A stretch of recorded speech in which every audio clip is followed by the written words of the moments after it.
A ideia original desse vídeo era ser um especialzão com uma retrospectiva de todas as produções de animação que eu assisti em 2020. E isso incluiria uma pequena repescagem de produções que são de 2019, mas que eu só tive acesso no ano passado, algumas séries animadas, alguns curtas, incluindo alguns que concorreram ao Oscar, e também teria um bloco de decepções, já que nem tudo são flores.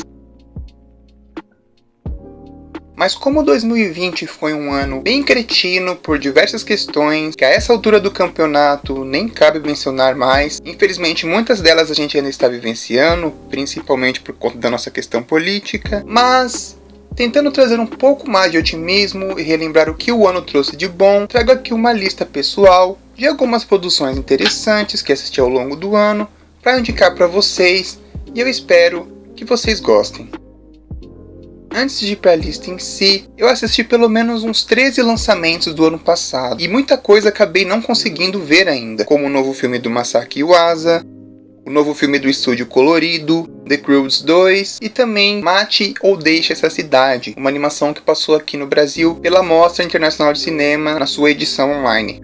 E claro, Bombay Rose, uma produção indiana que teve passagem no Festival de Veneza, que tinha um lançamento marcado para o dia 4 de dezembro, mas que infelizmente acabou sendo adiada para tentar ter campanha para o Oscar. Mas fiquem de olho nesse nome, pois ele tem distribuição da Netflix, e eu acho incrível que uma produção independente da Índia esteja numa plataforma tão acessível como a Netflix, que mais pessoas possam ter acesso a esse trabalho que parece incrível, e provavelmente se ele já tivesse lançado, é quase certeza que ele também estaria aqui nessa lista. Mas antes de ir para a lista em si, deixa eu fazer rapidinho algumas menções honrosas. Começando pelo Nariz e a Conspiração dos Descendentes, uma animação russa que mistura imagens de arquivo com várias técnicas de animação diferente.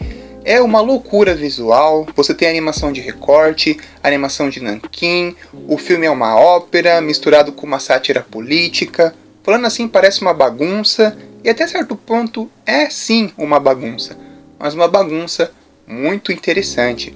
Vale ficar de olho quando esse filme estiver disponível em alguma plataforma de aluguel. Onward, da Pixar, um filme que eu não dava nada, mas que acabei sendo bem surpreendido pela leveza e honestidade da história. Sobre as referências de RPG, eu não manjo nada, mas a parte mais superficial da história e o elo emocional entre os irmãos me cativou bastante. Eu achei o filme lindo e o desfecho está entre um dos meus preferidos da Pixar, ainda que o filme não seja um de seus melhores trabalhos. Com muita boa vontade, eu vou incluir também aqui Over the Moon. Esse filme eu acho que ele tem muitos problemas de roteiro e de estrutura. Porém, eu ainda vejo valor em sua parte técnica, que é belíssima, e eu também gosto muito da parte musical. Mesmo que em excesso, eu gosto muito daquela música tema, eu acho que ela tem uma vivacidade interessante. E se o filme tivesse um pouquinho mais de polimento, eu imagino que ele seria um ótimo arroz com feijão. E eu sei que muita gente acabou se sensibilizando com ele, então eu vou incluir aqui, por que não? E para encerrar as menções honrosas, eu quero falar de Chão Carneiro 2, que na verdade é uma produção de 2011, mas só teve a distribuição no ocidente em 2020, então eu meio que vou colocar ele aqui na lista. E também porque eu amo a Aardman e eu não posso deixar de citar esse estúdio em qualquer coisa que eu faça na minha vida. Mas como eu já me enrolei demais, vamos logo para a lista oficial. Esse é o Top 5 Animações de 2020. E o nosso quinto lugar vai para Ongaku Our Sound, um filme que parte de uma premissa absurdamente simples e mundana, sem grandes desdobramentos, mas que investe numa narrativa super charmosa e cheia de personalidade. O ritmo mais contemplativo e cotidiano te permite dar atenção nos belos cenários aquarelados, com vários planos abertos e um uso muito divertido de rotoscopia, principalmente em alguns segmentos mais abstratos, onde você vê toda a textura de giz de cera e lápis de cor nos traços, detalhes pequenos, mas que sempre me chamam a atenção, principalmente quando é para ilustrar de forma bem abstrata os sentimentos que temos com música. A relação dos personagens se desenvolve de um jeito leve, todos ali parecem meio sem objetivo na vida, mas que através da música encontram uma zona de escape. Gostei de como a progressão do filme se desenvolve a partir de um elemento sonoro que em cada segmento tem um objetivo diferente, e o mesmo elemento se repete no final, revelando a pequena catarse antes do desfecho. O longa contou com aproximadamente 40 mil desenhos, numa produção que durou 7 anos e meio, bancada pelo bolso do próprio diretor, com a ajuda de crowdfunding e uma equipe de animadores pouco experientes. Mas olha só, eu garanto que eles entregam aqui um trabalho técnico lindíssimo que não fica para trás de nenhuma mega produção. É um filme para sentar e curtir o momento. Uma vez que você entrar nessa onda, vai se pegar sorrindo espontaneamente. E detalhe, a música dos créditos vai ficar com você durante um bom tempo. O nosso quarto lugar vai para Wolfwalkers. Ok. Eu sei que ele parece estar numa posição muito alta. Quem assistiu os meus vídeos de top 10 da década sabe do tamanho do carinho que eu tenho pelo Cartoon Saloon. Não à toa incluí não só mas 2 produções de sua autoria naquela lista. Fora a imensa admiração que tenho pelo diretor Tom Moore, que sem sombra de dúvida é uma das minhas maiores influências no campo e um dos grandes realizadores contemporâneos de animação. Numa primeira instância, eu tinha gostado muito da questão técnica do filme, que é uma coisa quase impossível de você não se apaixonar. Mas por algum motivo eu não tinha gostado tanto assim da história, eu tinha achado ela um pouco apressada, eu achei que o desenvolvimento dos personagens não tinha sido tão interessante como seus trabalhos anteriores. Mas isso foi só uma primeira impressão, já que depois que eu reassisti o filme, eu reavaliei muitas coisas e ele se tornou, sem dúvida, um dos meus preferidos do ano. A qualidade gráfica da animação atingiu um nível tão absurdo de perfeição que eu não sei dizer se tem como ficar mais bonito que isso. E isso sem ser um mero exibicionismo de técnica como alguns filmes fazem aí, já que toda essa questão visual é super relevante para o desenvolvimento da história. A forma que eles brincam com grafismos, geometrias, silhuetas, é de um nível de inventividade tão absurdo, sem contar o belíssimo contraste de ambientações, como até o acabamento do traço dos personagens está a favor do desenvolvimento da história. Todo esse vigor para ilustrar uma premissa super simples, mas rica em sua mensagem de liberdade. Talvez pelo grau de simplicidade que eu não considere o melhor trabalho do estúdio. Mas claro, isso é apenas uma perspectiva pessoal, porque essas ressalvas pequenas que eu tenho em nada tira belíssimos méritos dessa incrível produção. Eu estou muito feliz da repercussão que o filme está tendo, e eu torço muito para que ele consiga ganhar o Oscar de melhor animação. Eu sou até capaz de chorar se eu ver o Tom Moore com esse prêmio. Não que o Oscar importe, eu ia achar incrível essa celebração, não só desse filme, mas de toda a trajetória do estúdio, que há muito tempo merecia mais destaque.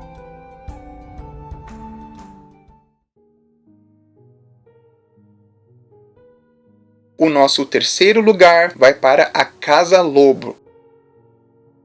Esse filme, na verdade, de 2018, mas como ele só estreou em festivais nesse período, e no ano passado ele chegou a ganhar alguns prêmios de circuitos de crítica, eu decidi incluir ele aqui. É uma produção stop motion bizarra que eu nem saberia explicar direito sobre o que ele se trata. É um filme cheio de alegorias políticas, cheio de alegorias muito íntimas, mas que usa a forma de animação de um jeito extraordinário. O filme mistura várias técnicas de animação, assim como citei agora há pouco com aquela produção russa, para te imergir num universo super sombrio e macabro.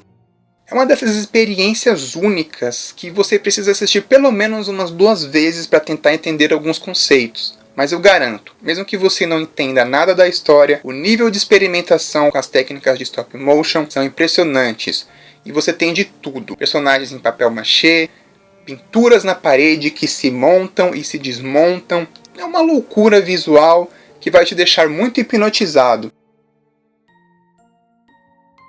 Inclusive eu quero até recomendar 2 autores que têm um trabalho mais ou menos parecido. O primeiro é a diretora britânica Daisy Jacobs, que dirigiu 2 curtas incríveis, um deles chama The Big Picture e o outro The Full Story. E olha só, ela produziu esses curtas em stop motion fazendo pinturas em tamanho real na parede. É uma loucura o resultado. E a outra indicação do autor tcheco Jan Svanmeier, que tem um trabalho extremamente abstrato e peculiar. Boa parte dos seus curtas vocês conseguem encontrar no YouTube.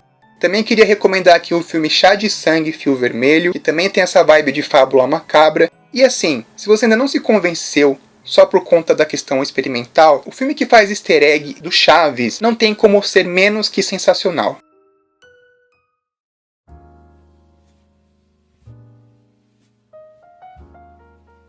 O nosso segundo colocado vai para Soul. Fazia mais de 10 anos que eu não me impressionava tanto com uma produção da Pixar. Ok. Eu gostei muito de Divertidamente, que não à toa é do mesmo realizador. Eu também adorei Toy Story 4, mesmo sabendo que o filme é bem divisível, mas eu amei como eles conseguiram dar coração para um filme que poderia dar muito errado. E na questão de curtas, eu acho que eles continuaram se saindo muito bem. Os Heróis de Sanjay e Bao, por exemplo, são dois curtas que eu adoro. Mas toda essa leva de sequência já estava me cansando, já que a técnica continuava linda, mas as histórias estavam cada vez mais perdendo suas essências. Até mesmo alguns longas originais não estavam me pegando tanto, mas Soul tem uma aura especial. Gostei muito de como ele desenvolve tantas reflexões complexas e inexplicáveis numa estrutura bem simples e objetiva até. Tamanha objetividade que algumas passagens até me soaram meio apressadas, mas toda a questão técnica do filme é impressionante. A forma que eles exploram a cidade, os personagens abstratos, a forma que trataram a música e aquela bela mensagem de aproveitar os pequenos momentos da vida que veio de uma forma quase profética. E para os chatos de plantão, eu não estou dizendo que o filme é necessário, ou que ele tinha algum compromisso moral com a sociedade ou algo do tipo, mas foi muito revigorante ver esse filme depois de um ano tão perturbado como foi 2020. E eu também gostaria de citar aqui que o Pete Docter é um diretor muito especial para mim. Up é um dos filmes da minha vida, e eu acho muito bonito quando você, como espectador de uma obra, seja em música, seja no cinema, seja na literatura, gosta muito de um autor e em cada fase da sua vida ele lança uma obra que conversa um pouco com o seu estado daquele momento. Monstros S.A., por exemplo, foi um dos primeiros filmes que eu assisti na minha vida, em 2001, quando eu era só um pirralhinho de 5 anos. Enfim, é um diretor que eu acho que tem uma filmografia muito consagrada e eu não podia deixar Soul fora da minha lista. Eu sei que ele tem gerado algumas controvérsias, mas é um filme que eu achei lindíssimo e certamente entraria no hall dos meus preferidos da Pixar. E eu espero que daqui pra frente eles continuem trazendo esses trabalhos originais e muito cativantes. Quem sabe não entraremos aí numa nova fase de ouro da Pixar.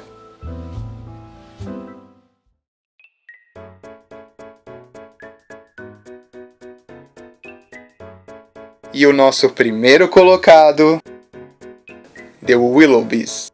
Eu sei que o filme não tem o mesmo grau de ambição de Soul, nem o mesmo primor técnico de Wolfwalkers, que foram simplesmente as duas animações mais celebradas do ano. Porém, Willoughbys foi o filme que mais me tocou. Eu simplesmente fiquei apaixonado por quase tudo dele. Começando com os aspectos formais, eu adorei a direção de arte do filme. Todas as ambientações da casa são brilhantes e trazem esse ar de um lugar habitado por pessoas excêntricas e de como ela dialoga com as passagens da história. Pode não ser tão detalhado como seus colegas de lançamento, mas imprime muita personalidade. E essa é a palavra que melhor define esse projeto. Porque não só as ambientações, como o design dos personagens também tem muito carisma, seja pela forma simples, pelo uso das cores, que é muito chamativo, e claro, da fisicalidade da animação. Adoro como essa taxa de frames reduzidos cria essa ilusão de CGI animado como se fosse stop motion. Diria que são as animações do pós-Aranhaverso, se é que vocês me entendem. Isso traz um nível de abstração e experimentação que são muito divertidos, fora a ambição da história, de desconstruir alguns clichês do gênero e tratar os pais como figuras antagônicas, sem uma prévia de redenção, se tratando de um projeto um pouco mais mainstream, ainda que eu não considere ele tão mainstream assim, já que ele é só o segundo filme de uma produtora canadense. É muito legal ver esse tipo de abordagem um pouco mais ácida num filme da Netflix. Enfim, foi a minha animação preferida do ano, eu assisti ela em abril e ela ficou o ano inteiro comigo, e quando eu assisti no finalzinho do ano para confirmar se tinha sido só uma primeira impressão apaixonada ou se o filme realmente tinha me cativado, ele realmente tinha me cativado. É um filme belíssimo e peculiar que mostra que os laços familiares nem sempre são os de sangue. Bom, gente, esse foi um vídeo um pouquinho mais simples. Eu tentei não ser tão técnico nas minhas análises, já que eu queria falar um pouco mais do coração. Eu espero que vocês tenham gostado da lista.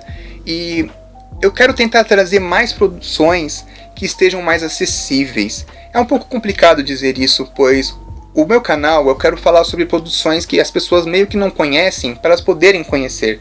Mas infelizmente algumas dessas produções não são tão fáceis de achar.